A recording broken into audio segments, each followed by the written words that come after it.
warahmatullahi wabarakatuh. Alhamdulillah rabbil alamin wassalatu wassalamu ala asyrafil anbiya'i wal mursalin. Sayyidina Muhammad wa ala alihi wa sahbihi ajma'in. Rabbi shrah li sadri wa yassir li amri wa hlul 'uqdatam min lisani yafqahu qawli. Amma ba'd. Kita sama balik kitab kita ni Tafsir Az-Zahar jilid kelima dah. Surah Yunus ayat ke-22.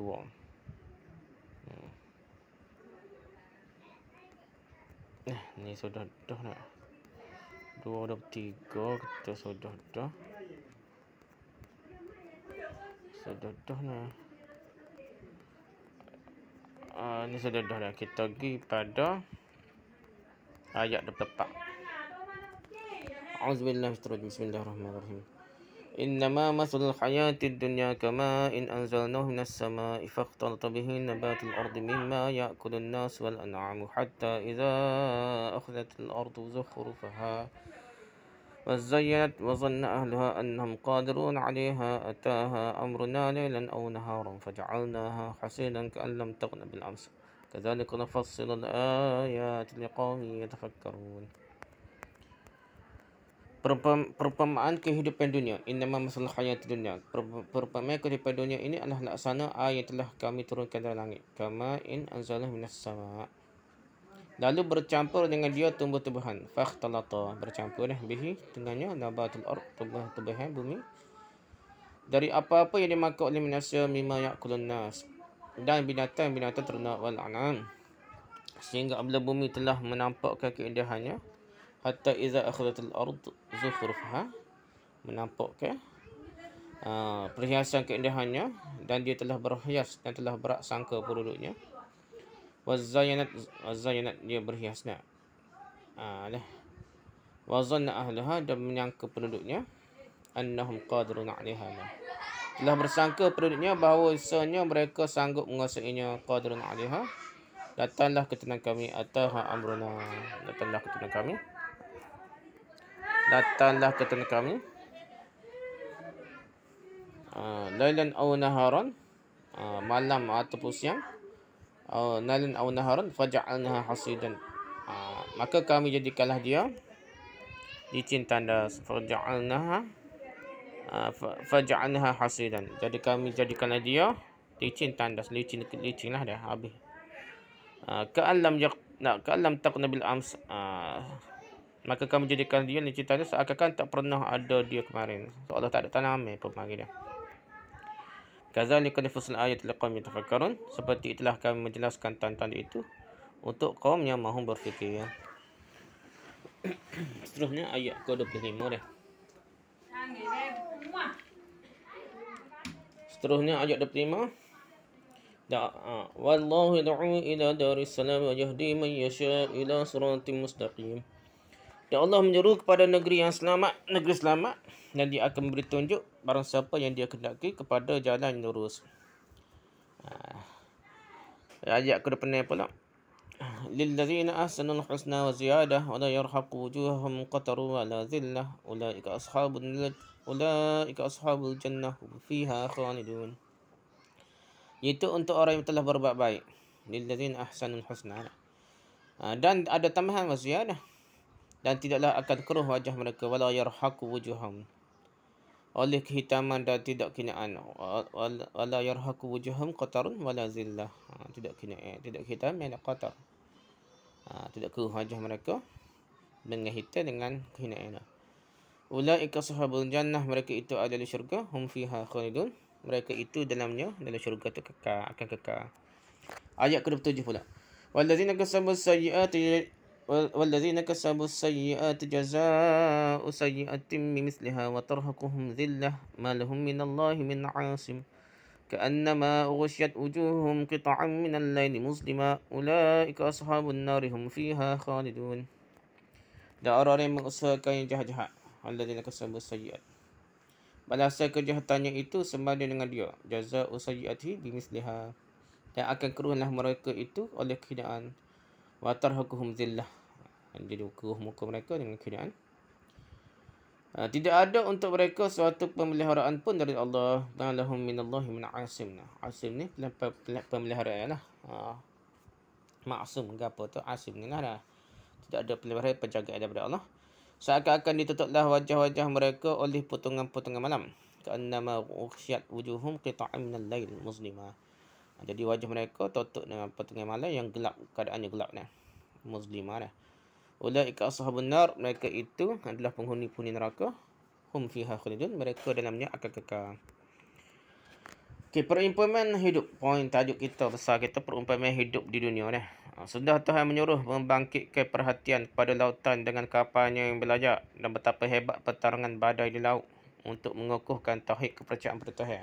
Misalnya itu supaya kita ni mikirlah untuk kita bergantung Tuhan, tauhid pada percaya pada Tuhan.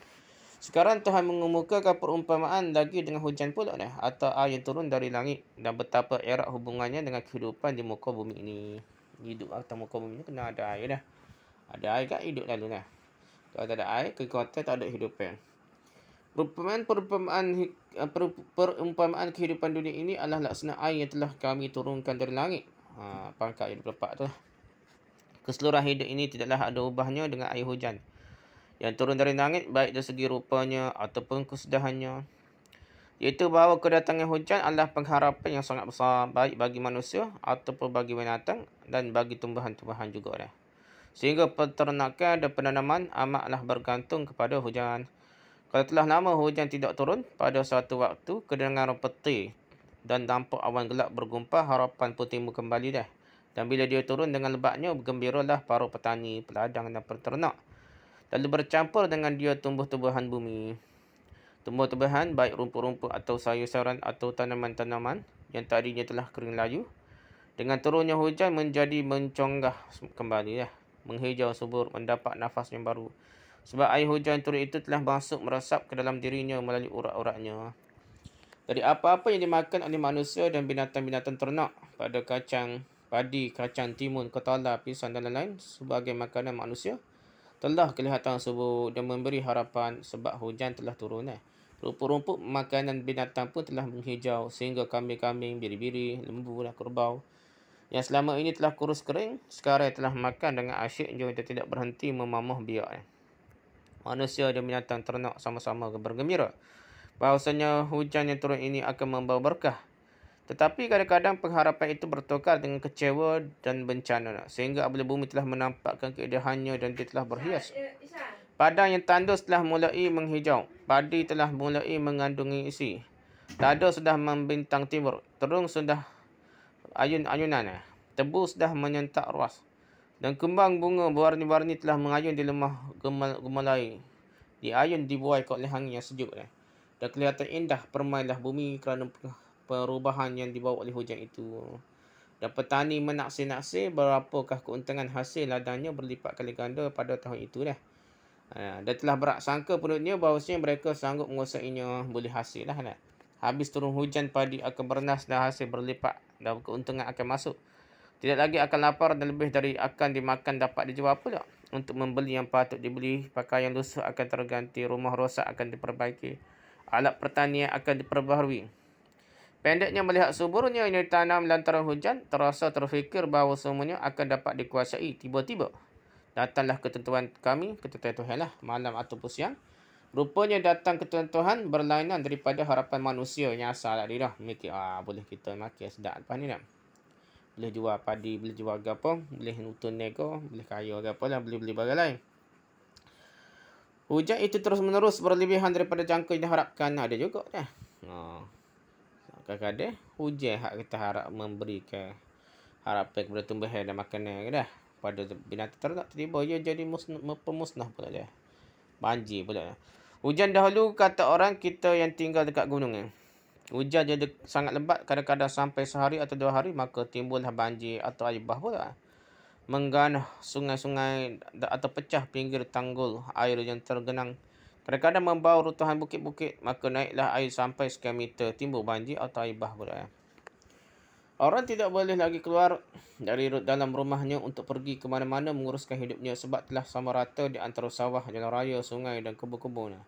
Semua telah jadi lautan. Kadang-kadang air naik lagi sampai separuh rumah hilang ke dalam air. Kadang-kadang dia naik lagi sampai penghuni rumah naik ke atas atap rumah. Kadang-kadang dia dilurunnya pula rumah sehingga penghuni rumah hanyut. Dan binatang-binatang ternak pun habis hanyut. Ayam dan itik, kambing dan sapi semuanya habis disapu oleh air. Arbah itu boleh berlaku pada malam hari. Sedangkan orang ni manusia ni sedang enak tidur ataupun pada siang hari bolongnya. Maka kami jadikanlah dia licin tandas seakan-akan tidak pernah ada kemarin. Cara tempat kita banjir lah. Cara tempat lain macam-macam ribut gapo taufan. Ini setelah beberapa waktu, kadang-kadang cepat sehari saja, kadang-kadang memakan 2-3 hari air itu telah turun dan hujan pun telah berhenti. Apalagi akan didapati? Ialah kelincin tanah dan habis musnah tumbuhan-tumbuhan menatih habis. Kadang-kadang sawah yang tak adanya masih berpadi muda yang diharapkan akan disabit bulan depan telah habis tertimbun oleh pasir. Bukan padanya sahaja yang telah rosak hilang, sawahnya pun mesti diroki sekali lagi buat semula buat menghidarkan pasir atau tanah yang menimbun-nimbunnya. Benarlah di bekas banjir itu tidak bertemu lagi tanaman atau tumpak sawah yang dahulunya subur itu seakan-akan tidak ada dia kemarin. Pun mari tak ada dah. Pun snow habis licin dah. Orang yang datang dari tempat hanya mendengar cerita bahawa di tempat itu dahulu ada sawah yang subur. Nah, orang tengok situ apa sini orang kata sawah padahal selain seluk habis licin dah. Tak nampak ke satu. Seperti itulah kami menunjukkan tanda-tanda itu untuk kau yang berfikir. Benda ni suruh mikir lah. Dr. Hamka ni dia pentafsir tempat kita ni. Dia buat di selain hujan lah. Tempat orang lain cara. Benda lain pula dah. Kebakaran lah. Apa dah. Fikirkanlah itu dan itu kerap kali terjadi. Tidak boleh kita katakan bahawa perumpamaan ini hanya untuk orang Arab saja. Sebagaimana dikatakan oleh orang yang digoyahkan imannya oleh propaganda orang kafir ni. Dia kata untuk orang Arab saja dah. Ada. Dia kata ada set apa? Liberal dah. Dia panggil tafsir hermeneutik ke benda dah ada. Jadi dia kata side orang Arab sama lah. Ginilah dah. Padahal yang tolak agama ni. Pertama dia anti hadis. Lepas tu dia sebenarnya dia anti Quran juga Dia habis kat orang Arab Di negeri kita sendiri di Indonesia yang luas ini berkali-kali dah hampir setiap tahun kita menghadapi bahaya banjir. Tidak di Jawa, tentu di Sumatera. Tidak di Sulawesi, tentu di Kalimantan. Berpindah-pindah kerap kali pengharapan pemerintah sendiri yang telah mentaksir bahawa produksi padi tahun ini akan cukup untuk dimakan sehingga tidak perlu mengimport lagi dari luar negeri. Dari rencana telah diatur di atas kertas sekian bulan. Dalam masa hanya satu malam menjadi hancur lebu kerana datangnya banjir, tak cukup makanan lah. Fikirkanlah bahawasanya kehidupan dunia itu janganlah terlalu dipergantungi. Harapan jangan digantungkan pada alam. Tadi di ayat di atas telah disebutkan bahawa semuanya itu adalah perhiasan dunia sahaja. Padi yang sedang di dalam sawah belum tentu kita yang punya. Banjir boleh datang tengah malam. Dan besok paginya boleh hancur semua. Dan kita menderita lagi atau datang bahaya belalang tengah hari tepat.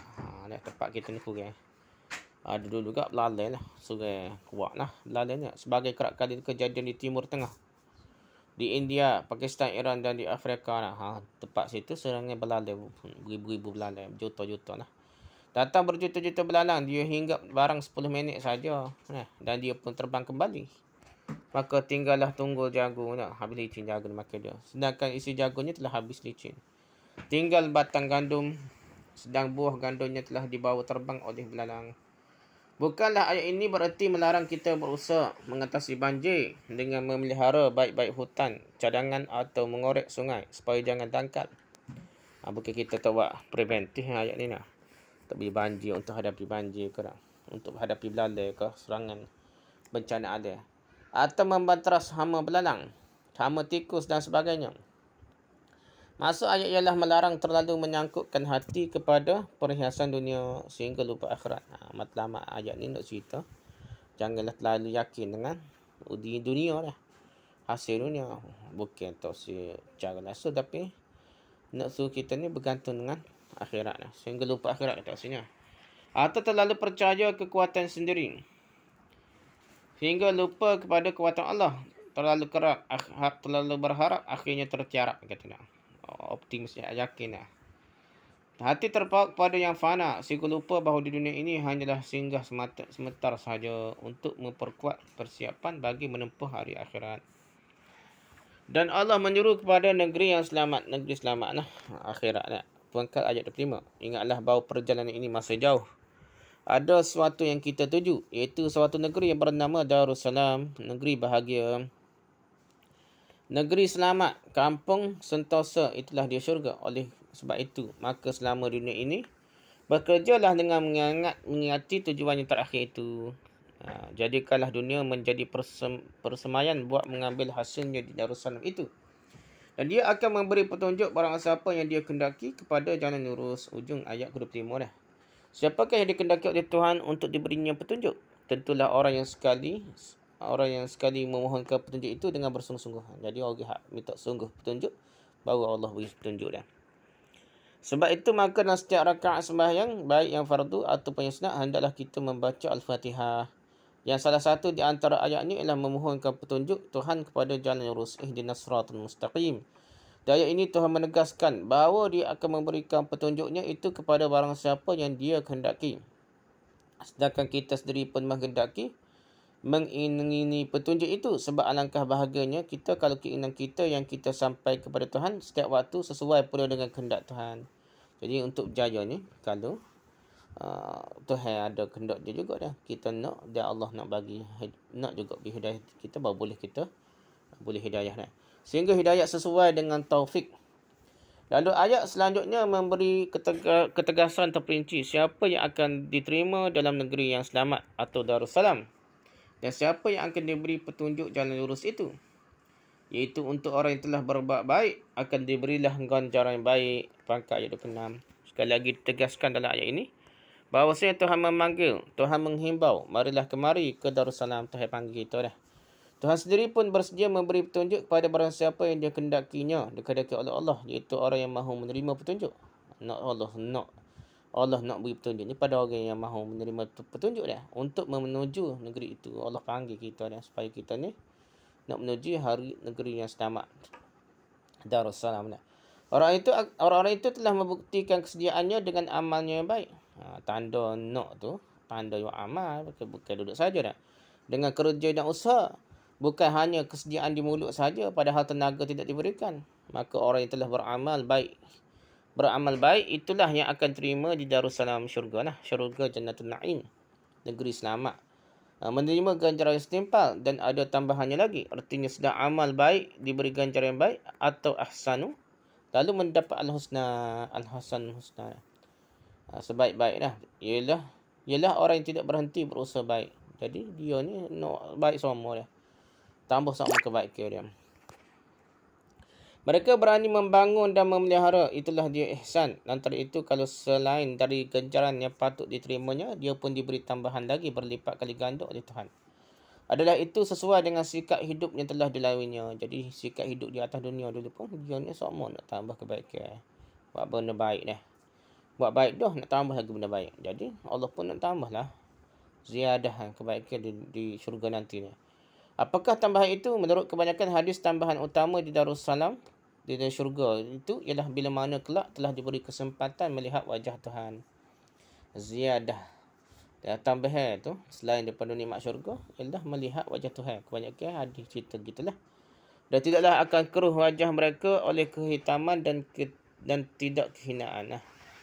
Kekeruhan keruh muka ni kerana hati yang kusuk, sehingga disebut bermuka hitam, muka yang gelap kerana fikiran kacau.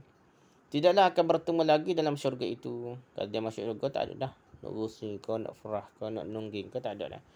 Yang akan bertemu hanyalah sinar dari iman, dari kegembiraan hati dan bahagia, kerana hidup yang lalu tidak habis tersia-sia. Di hidup atas muka bumi ni, ia telah bawa bekal untuk bawa ke akhirat, tidak jadi sia-sia. Berbeza dengan orang yang ketika hidup hatinya terpaut kepada dunia, dia dibimbangkan oleh perhiasan dunia, sibuk dengan dunia dah. Dia kembali sewenang-wenang, berbuat sewenang-wenang bila telah lepas dari ombak pelajaran. Dia berbangga melihat hujan turun, sehingga dia lupa bahawa banjir ataupun belalang boleh menghancur leburkan segala harapannya. Hatinya tidak bersangkut dengan Tuhan, tak ingat Tuhan dah. Seolah dia, usaha dia berlaku dah. Orang yang beginilah yang akan keruh mukanya di akhirat kelak, hitam, gelap dan hina. Orang yang telah beramal baik itu tidaklah akan demikian. Mereka telah ada di syurga, mereka dalamnya akan kekal. Ujung ayat ke-26. Tunggulah di sana selama-lamanya, mengecap nikmat yang telah tersedia, ubat dari jerih payah menegakkan kalimat Allah dalam dunia ini. Dan orang-orang yang mengusahakan yang jahat-jahat, buat benda jahat, balasan kejahatan itu sebanding dengan kejahatan dia lah. Pangkat ayat 27. Artinya orang yang dikala hidup ini yang jahat-jahatlah yang selalu diusahakannya, sehingga kelam picik jiwanya dari rencana baik. maka kehinaan yang akan diterimanya kelak sengsaranya dalam neraka tidaklah lebih daripada apa yang patut terimanya kerana kejahatannya itu. Padalah diterima azab pun pada benda jahat dia buat atas muka bumi. Jika dia diazab adalah hal yang memang patut diterimanya, dan akan keruhlah mereka itu dan oleh kehinaan, keruh muka kerana kusuknya hati sebab dosa terlalu banyak.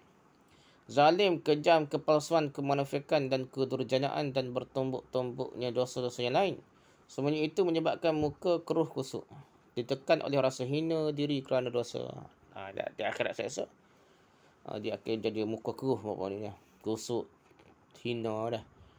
Kenapa? Kerana dosa. Tidak ada yang untuk mereka sesuatu pemeliharaan pun dari Allah. Allah tak cara dia tak pelihara dia sehingga dia diseksa.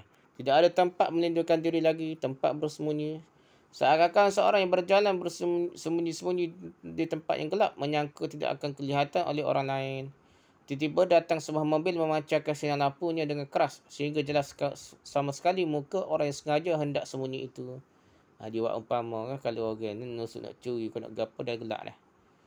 Tiba-tiba buka lampu lah atas muka dia kan. Berasa terkanyak gitulah dak. Semua orang tahu siapa dia ni nak nusuk-nusuk dah.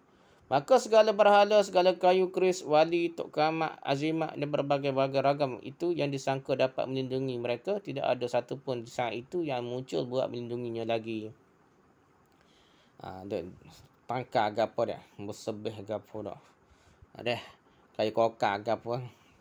Berhala kau semua tu, kubur tok wali keris kau kamak gapo semua tu ada pedus kabut lah. Di akhirat lah. Seakan-akan ditutuplah wajah-wajah mereka oleh potongan-potongan malam yang keadaan yang gelap. Malam sudah gelap artinya pengharapan dan bertimpa-timpa kegelapan itu berpotong-potong. Istilah orang Arab ni berpotong-potong. Nak bunyi semakin gelap. Tapi kegelapannya bertambah-tambah. Tidak ada cahaya bulan. Kerana bulan belum terbit lagi. Tidak ada cahaya bintang kerana awan terlalu banyak. Hari akan hujan. Tidak ada cahaya lampu sebab lampu padam oleh hembusan angin. Gelap di atas gelap. Biasa bincang gelap ni dalam laut lah. Yang ada lapisnya semakin gelap dah. Tapi ni nak yang bunyinya. Tak dalam bukan cerita laut. Cerita ni pokok ni akan semakin gelap dah. Sebab gelap itu datang dari jiwa mereka sendiri. Yang tidak mahu menerima cahaya kebenaran. Sejak tak kali hidup di dunia dulu. Dan tidak pula mahu berikhtiar sendiri membersihkan jiwa fitrah mereka. Sehingga mudah menerima cahaya kebenaran. Jiwanya laksana dasar lautan yang dalam sekali. Yang cahaya matahari tidak pernah sampai ke sana. Mereka itu adalah penghuni-penghuni neraka. Mereka dalamnya akan kekal. Hujung ayat kedua 27. Demikianlah perbandingan hidup di akhirat dari kedua golongan ini. Iaitu ahli syurga hak kita baca dan ahli neraka. Dia buat perbandingan dua ayat. Dalam ayat 25 seketika. Ada 4 ayat dah. Dalam ayat 25 seketika menyebut nama syurga sebagai negeri selamat Darussalam. Tuhan menjelaskan bahawa dia memanggil, hendak merayu, mengajak, marilah kemari. Mari ke syurga Darussalam dah, negeri selamat dah. Kesanalah yang lebih disukai oleh Tuhan kalau kita pergi. Tuhan tidak pernah memanggil kita buat masuk neraka. Bahkan Tuhan mencegah, janganlah ke sana. Tuhan ajak dah kita ni. Alamat kasih dan sayangnya Allah ni. Diutusnya rasul-rasul untuk menuntunkan as-siratul mustaqim. Jadi Allah sayang kita ni beri ajak hantar nabi-nabi supaya membimbing kita boleh menuju as-siratul mustaqim, jalan yang lurus menuju Darussalam itu, menuju syurga. Hati senebari kita pun atau fitrah kita pun bersuara pula menyambut seruan Tuhan itu. Sebenarnya setiap orang ni ada hati senebari dia nak menuju Tuhan. Maka bila Tuhan berkata marilah kemari, sayanganyalah kita sambut labbaik ya Rabb. Macam kita sambut labbaik Allahumma labbaik. Maksud kita pergi Mekah tu itulah. Kami sambut lah. Ya wahai Tuhan kami, ini aku ya Tuhanku bersedia datang maksudnya. Labbaik ya Rabb. Jadi kita sambut seruan Tuhan untuk masuk Darussalam syurga dengan amal, dengan melaksanakan perintah Allah. Itulah dan meninggalkan larangannya. Itu cara kita sambut nak masuk Darussalam yang dijanjikan oleh Allah. Dan marilah kita beramal, berbuat baik sebab dasar jiwa kita adalah baik. Dasar asas jiwa kita, fitrah kita ni berasa nama baik sebenarnya dah. Kadang-kadang malah ataupun nafsu nak benda lain, sebenarnya jiwa kita sebenarnya nak buat baik dah. Fitrah kita dah. Moga-moga setiap kita kerana amal yang baik dan anak-anak kita dan isteri-isteri kita diberi peluang oleh Tuhan menjadi ahli Darussalam. Amin. Menjadi isi negeri selamat syurga. Amin ya rabbal alamin. Setakat itu sajalah perbincangan kita. Wallahu a'lam. Subhanakallahumma hamdika subhanakallahumma hamdika asyhadu an la ilaha illa anta astaghfiruka wa atubu ilaik. Assalamualaikum warahmatullahi wabarakatuh.